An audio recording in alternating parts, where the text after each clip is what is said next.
I don't want to stand up. Here in the studio. Hi, everybody. Welcome to CBSN Minnesota Morning Update. Here in the studio, we're here with Ron. Ron is here 3-4 days a week. Kind of varies. But Ron is in charge of making sure that I actually show up and do what I'm supposed to do. So he tells me where to go and where to look because, I get distracted easily by shiny objects. And right before, I get to stand by. Except this morning, Ron yelled at me, stand up. So that's fine. And now I'm standing up. Thanks for joining us this morning. How cold are you? Woo! Today, I feel like is the Super Bowl for Minnesotans and Wisconsinites because there is nothing we like better than talking about the weather. We love to talk about it. And here it is. It's cold. It's very cold.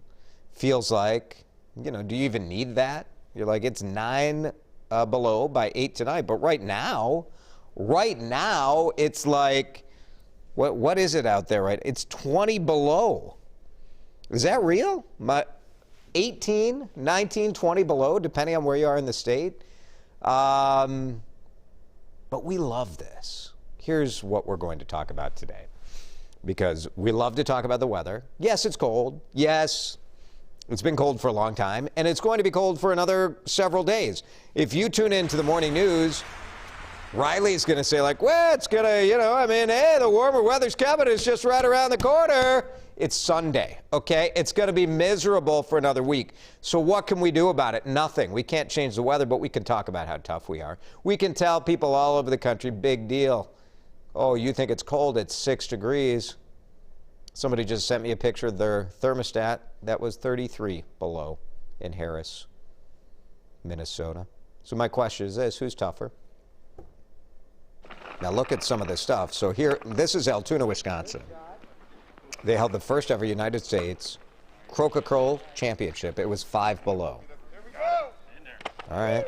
Is this a point that Wisconsinites are tougher than Minnesotans? That's our question today. Who's tougher? In Wisconsin, they did the Croque-Curl.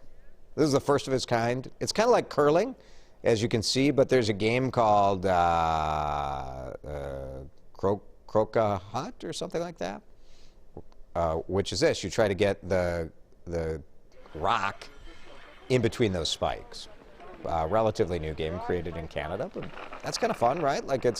Brings some of the curling excitement. It's a little like bocce ball, it looks like. Can we show the other video again from Buck Hill? Because Buck Hill was open on, so here's the cold this morning, 25 below. But Buck Hill was open on Saturday. And look, here's Minnesotans. Here's how tough we are. So people were skiing on Saturday. But they closed the chairlifts on Sunday because it was cold. So does this prove that Wisconsin is tougher? Wisconsin's croque-curling, and it's fun to say. Say it with me. Croque-curl. And we shut down Buck Hill. Who's tougher, Minnesotans or Wisconsinites? I want to hear about it. We'll find new ways to talk about the cold for the next 3 days, and then we'll pretend it's warm when it's 17 degrees. Some people did hit the road or go to the airport. Weekend travel reports do indicate, not just here, but all around the country, people are starting to escape the cold weather, finding maybe a break from COVID. This is not what public health officials encourage you to do. TSA checkpoint numbers show about 2 million people flew in the United States on Friday and Saturday. That is the most since right after New Year's. And state health officials are asking Minnesotans to stay home now. And as we head into spring break season, yes, we do have lower case counts, lower positivity rates, but the concern is about these variants. And so as you travel, you're at greater risk of picking up one of these variants and bringing it to Minnesota. We spoke with one mom of 2 who did go to Florida with her family last week. She says they do take the pandemic seriously. They haven't gone anywhere for a year, but at a certain point, you need to get away for your mental health. Homeschooling, or I guess distance learning, on top of working from home and trying to juggle, a spouse who works outside the home, all of those schedules, kind of only seeing the same 4 walls really did urge or give us that kind of urge to let's go to some warmer weather. Overall travel is still down significantly. The number of passengers who flew this weekend was less than half of what we saw during President's Day weekend in 2020. More students going back to the classroom this week in St. Paul. 3rd, 4th, 5th graders start in-person learning tomorrow. They'll join the younger students who've been back in person in school since the beginning of the month. St. Paul Public Schools says this will be it for now as far as transitioning back to in-person learning. Older students will stay remote learning, but we are seeing this around the state. I know my kids, my middle schooler, 8th grader, will go back hybrid starting this week. So some movement there as Joe Biden, the president, and his administration are trying to urge the schools to welcome students back. General Motors has promised to go fully electric by 2035. The electrification of our vehicles may be the biggest technological development since the gas combustion engine. It's a big deal. And as you see General Motors say, no, we're going all electric. You know, it's going to take 20 years, but that's a big step. Here is their newest version of the Chevy Bolt. So this is maybe the first step towards the SUV being electric. This is sort of crossover.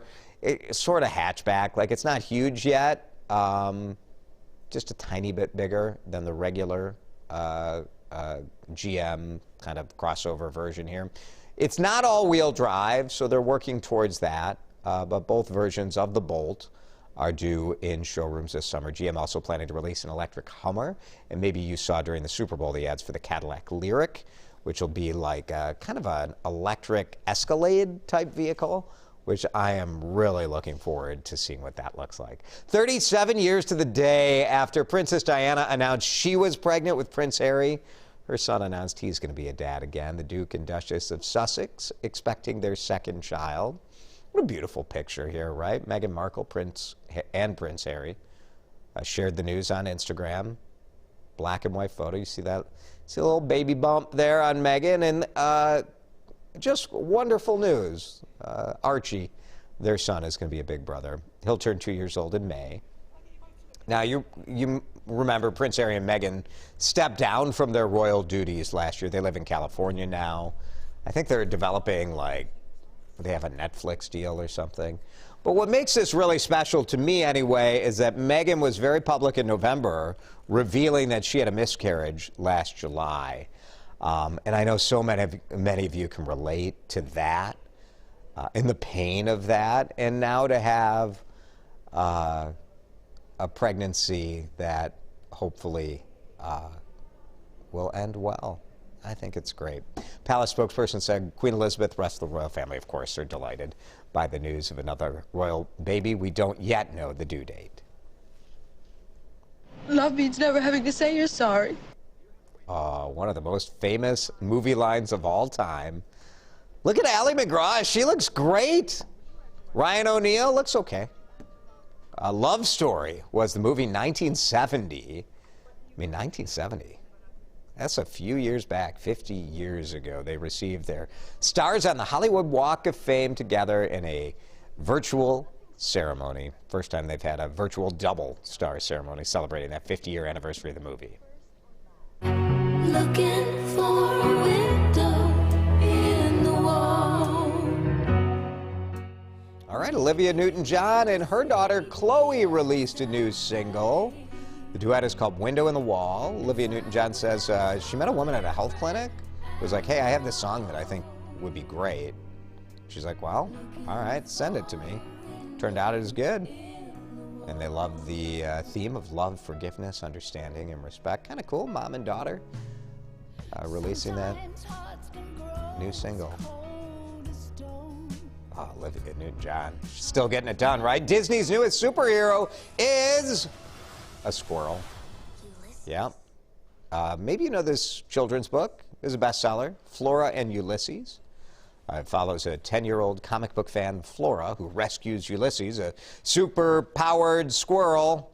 Flora and Ulysses starts streaming on Disney Plus starting on Friday. Today marks a major milestone for one famous feline, and I know how excited you are about Larry the Cat's 10th anniversary.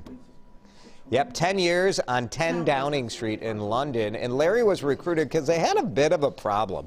10 Downing Street, you know, it's in London. And in London, sometimes you have mice and rats. And this was a problem in the British Prime Minister's office. The rodents were not of the political variety. They were of the rodent variety. So this is what Larry's been doing for a decade. The British government says his daily duties include greeting guests at 10 Downing Street, inspecting security defenses, and also testing antique furniture for napping quality. Speaking of London, we have a British comedy who's a big fan of British comedian, a big fan of WCCO Mid-Morning. We are talking about dating apps and how that's sort of changed the dating game. Russell Brand found that interview. You know, he watches every day, and had a little, well, look, I think he was ripping on me. Take a look. The pandemic has changed so much in our lives, but love is not canceled, nor is flirting, apparently. Never canceled. Flirting with each other, aren't they? Dating in a socially distanced world has its own unique challenges. Singles can still find ways to flirt from afar. Erica, Erica! This is some of my flirting right now. Erica! So there you go. Russell Brand. Big fan of the show. Thanks, Russell. Thanks for watching, always. I don't know what to say about this. Let's talk about this. Who's tougher? Spin that CBS and Minnesota Morning Update music. Diana Peterson, isn't anyone who lives in a northern state crazy tough? That's right, Diana. Nobody tougher than us here in the north. Pam Williams, Minnesotans, we're a little farther north. That's true. It's colder here than Wisconsin, right? Come on, Jason. Oh, Judy. Is this what we're doing? Let's all unite. Do we have to be nice now? Is that what we believe? We're hugging just to keep warm. I think that's right. Becca says Minnesotans are much tougher. We're just not stupid enough to go out in dangerous cold weather. That might be true. Becca, thank you. I've lived in both states. When I lived in Milwaukee, before I moved here 17 years ago or so, I thought, I'm like, how cold can it be in Minnesota? That's right, 25 below. That's how cold it can be. It's a lot colder. It's a lot colder. That is for sure. Thanks, everybody, for watching the CBSN Minnesota Morning Update. Thank you, Russell, for watching. And we'll be back here tomorrow. Stay warm.